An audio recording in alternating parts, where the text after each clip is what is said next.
আমি পড়াশোনা করে এই কাজটা করবো। ঠিক আছে, তোমরা কয়েকটা 3টা মতো জিনিস আমি শিখিয়ে দিয়ে যাবো আজকে। হ্যাঁ, এগুলো অবশ্যই করবা। ঠিক আছে, আমরা নখ পরিষ্কার করব। ঠিক আছে, তোমাদের নখ দেখি কার কেমন, দেখি এত সুন্দর আছে, দেখি সবাই এত সুন্দর।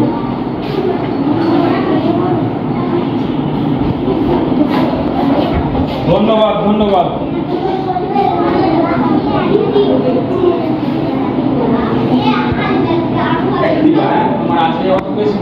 দুই নাম্বার হচ্ছে যে আমরা সব সময় সত্য কথা বলবো। পারা যাবে এটা? সত্য কথাটা একটু কঠিন নাকি? হ্যাঁ, তারপর চেষ্টা করতে হবে সব সময় সত্য কথা বলা।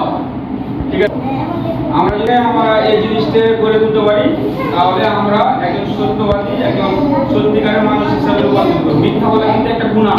ঠিক আছে, তাহলে যে প্রতি বৃহস্পতিবার হাতের নখ কাটতে হবে। ঠিক আছে, আর দুই কি বলেছি? 2 নাম্বার সর্বদা সত্য কথা বলতে হবে। 3 নাম্বার হচ্ছে যে খেলার সময় আমরা খেলবো, আবার আমরা পড়ার সময় পড়বো। আমরা যেরকম পিতা মাতাকে সম্মান করব, তেমনি আমরা আমাদের শিক্ষকদের সম্মান করব। এই 3টা বিষয় অবশ্যই অবশ্যই মানতে হবে। কি মানা যাবে না? খুব কঠিন হবে। কি? 1, প্রতি বৃহস্পতিবার আমরা নখ কাটবো। 2, মিথ্যা কথা বলবো না।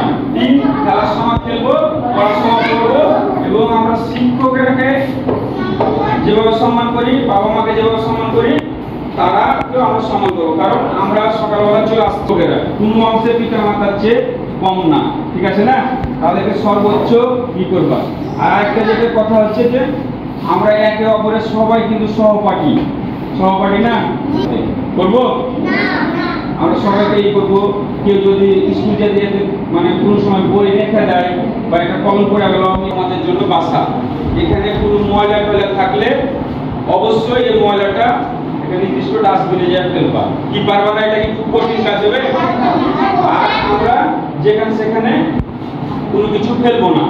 আমরা হয়তো বিস্কিট খেতে পারি, চকলেট খেতে পারি, একটা চিপস খেতে পারি, তারপরে বাদাম খেতে পারি। বাদামের খোসাটা বা বিস্কিট বা যে কোনো খোসাটা আমরা নির্দিষ্ট ডাস্টবিনে ফেলবো। কি পারবো না? ঝুড়িতে ফেলবো, নির্দিষ্ট জায়গায় ফেলবো। ঠিক আছে, তো সবাই ভালো থাকো। আমি নখ চেক করবো। ওকে, ঠিক আছে।